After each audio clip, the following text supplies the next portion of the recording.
Real world के मुअज़्ज़िज़ दोस्तों, मैं हूं माजिद मलिक और आप तमाम देखने और सुनने वालों को अस्सलाम वालेकुम। नाज़रीन गिरामी, आज के तरक्की याफ्ता दौर में जहां मेडिकल साइंस की रिसर्च अपने उरूज पर है, वहां कई फरसूदा रिवायात भी मौजूद हैं जो कई मुआशरों में आज भी ना सिर्फ पूरी तरह जिंदा है बल्कि इनकी वजह से हजारों लाखों खवातीन की जिंदगियां बर्बाद हो रही हैं। इन रसूमात में से एक रस्म का नाम कंजर भरत है जो भारत में राइज है।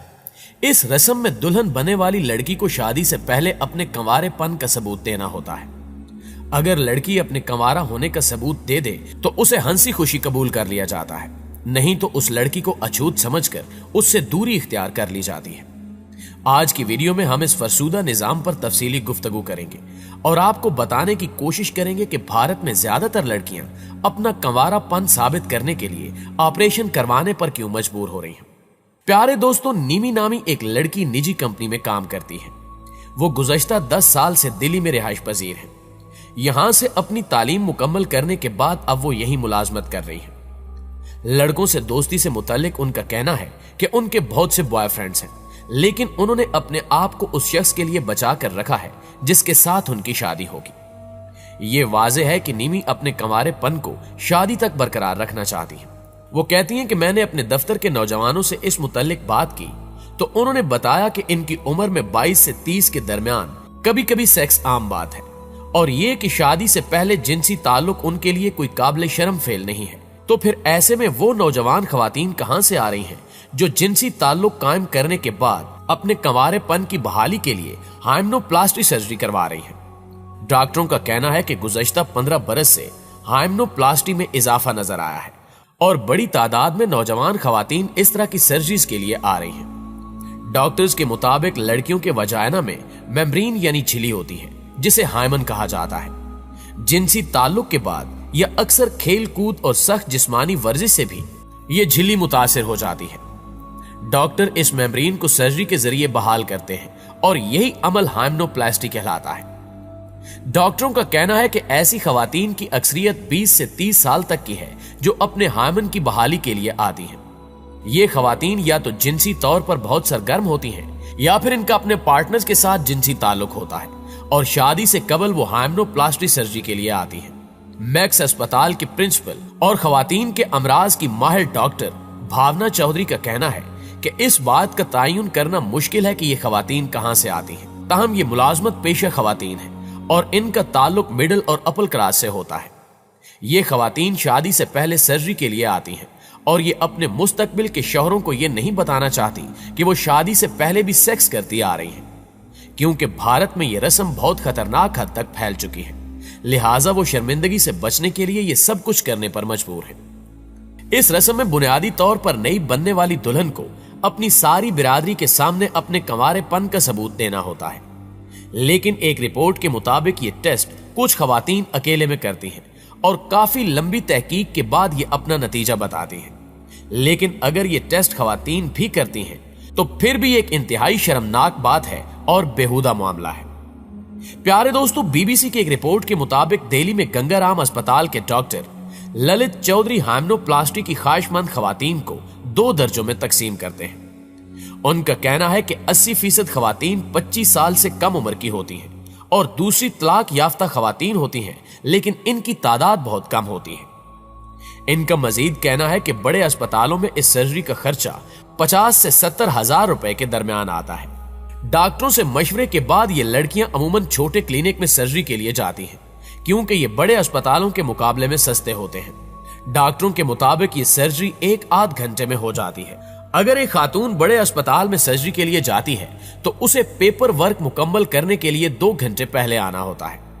फिर मकामी या आम बेहोशी की दवा यानी एनेस्थीसिया के बाद हाइमन बहाल किया जाता है, जिसके बाद खातून वापस अपने घर चली जाती है। इस तरह यह सारा अमल 5 से 6 घंटे में मुकम्मल होता है।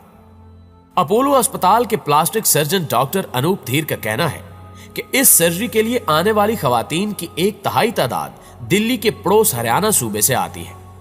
इनके अलावा मशरिक वुस्ता से भी खवातीन इस सर्जरी के लिए दिल्ली के अस्पतालों और क्लिनिक्स का रुख करती हैं। ज्यादातर खवातीन अपनी शनाख्त छुपाती हैं, वो हमें अपना सही नाम और दुरुस्त फोन नंबर नहीं बताती। बहुत दफा ऐसा भी होता है कि इन लड़कियों की सहेलियां सर्जरी या मशवरे के लिए वक्त लेने के लिए फोन करती हैं। और सर्जरी के बाद अगर हम ये जानना चाहें कि कोई मसला तो नहीं है, तो ऐसी सूरत में हम उनसे राब्ता करने में कामयाब नहीं होते। उनका कहना है कि वो खवातीन को यह मशवरा देते हैं कि वो शादी से 6 या 8 हफ्ते पहले हाइमेनोप्लास्टी सर्जरी करवाएं, ताकि शादी की रात ज्यादा से ज्यादा खून बहे। आप इस मुआशरे की मित्री का अंदाजा कर सकते हैं जहां पर डॉक्टर खवातीन को ऐसे मशवरे देते नजर आते हैं। नाज़रीन ग्रामी, भारत ही वो मुल्क है जहां हजारों नौजवान लड़कियां जिस्म फरोशी का धंधा करती हैं। और हैरत अंगेज तौर पर भारत में लड़कियों को जल्द बालिग बनाने के लिए एक ऐसी दवा दी जाती है कि आप हैरान रह जाएंगे। नेपाल से इंडिया इंसानी स्मगलिंग का शिकार होने वाली लड़कियों ने बताया है कि उन्हें जल्दी जवान करने और जिनसी कारोबार में डालने के लिए हार्मोन्स के इंजेक्शन दिए जाते हैं। उनमें से एक 8 साल की उम्र में स्मगल करके इंडिया जाने वाली एक नेपाली लड़की ने बताया कि मुझे हर रोज लाल दवा दी जाती थी और हर बार वो दवा खाने के बाद मैं उल्टी करती थी। मुझे वो दवा बिल्कुल भी पसंद नहीं थी, लेकिन मुझे जबरदस्ती वो दवा दी जाती थी और अगर मैं इनकार करती तो मेरे साथ मारपीट की जाती थी। वो कहते थे कि दवा खाने से मैं जल्दी बड़ी हो जाऊंगी और जल्दी घर वापस जा पाऊंगी। इस बच्ची का ताल्लुक शुमाली नेपाल के खानदान से है और ये 8 भाई बहनों में सबसे बड़ी थी। एक औरत ने इसके घर वालों से कहा था कि वो इनकी बच्ची को अच्छी तालीम दिलवाएगी और घर वाले उस औरत के झांसे में आकर बच्ची को इसके साथ खटमंडू भेजने के लिए तैयार हो गए। लेकिन खटमंडू में वो कुछ ही अरसा रही और उसे एक नेपाली खानदान के साथ दिल्ली भेज दिया गया, जहां उस बच्ची से घर का काम काज करवाया जाता था और फिर 2 साल तक उसे किसी और शहर भेज दिया गया। बच्ची का कहना था कि वहां भी वो एक नेपाली खानदान के साथ 2 साल रही। यहां वो मुझे गंदी दवाई खिलाते थे और फिर मुझे बुरी जगह भेज दिया गया। मैं वहां सबसे छोटी बच्ची थी। उसने अपने मालकों से इल्तिजा की कि उसे वहां ना भेजा जाए, लेकिन उनका कहना था कि जो पैसा मुझे खरीदने और पालने में खर्च हुआ है उन्हें वो वापस चाहिए। बच्ची का कहना था कि मेरी किस्मत अच्छी थी कि वहां पुलिस का छापा पड़ गया और 6 महीने बाद ही मैं उस गंदी जगह से आजाद हो गई। नाज़रीन ग्रामी, इंसानी स्मगलिंग के खिलाफ काम करने वाली नेपाली तंजीम मोती नेपाल के डायरेक्टर बिशोरम खड़का कहते हैं कि स्मगलर अब कमसिन बच्चियों को ले जाना पसंद करते हैं क्योंकि जवान लड़कियां आसानी से पहचान ली जाती हैं।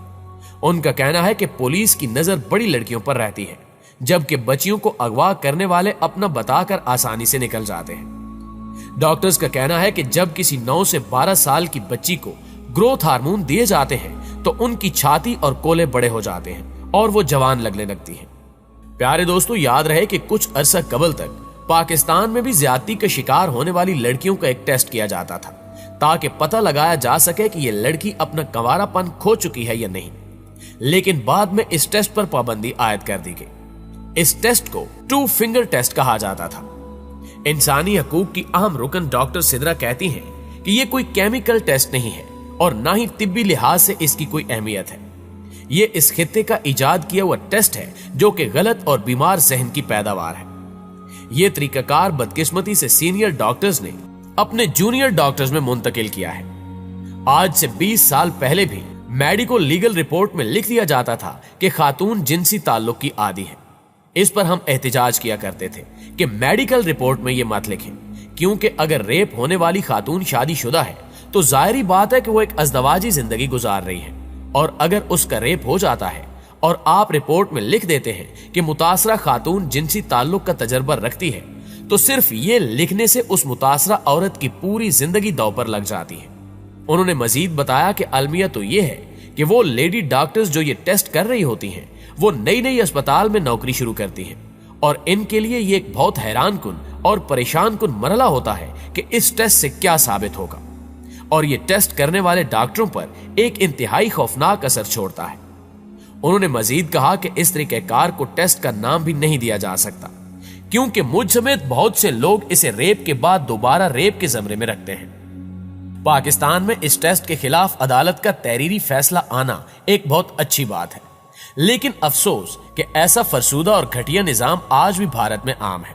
जी हाँ नाजरीन, ये वही भारत है जो अपने आप को दुनिया की सबसे बड़ी जमहूरियत कहता है। क्या इस जमहूरियत का मतलब सिर्फ कश्मीरियों को जुल्म बर्बरियत का निशाना बनाना ही है? सवाल ये पैदा होता है कि सबसे बड़ी जमहूरियत क्या हमसाया मुल्कों से जंगे करने में मसरूफ रहेगी या एक नजर अपने घटिया और फरसूदा निजाम पर भी डालेगी। जी तो मुअज़्ज़िज़ दोस्तों, ये है हमारी आज की वीडियो अच्छी लगे तो इसे लाइक करते हुए अपने दीगर दोस्तों के साथ शेयर जरूर कीजिएगा। इंशाअल्लाह आपसे मुलाकात होती है अगली वीडियो में। तब तक अपना और अपने प्यारों का ढेर सारा ख्याल रखिए। अल्लाह निगहबान।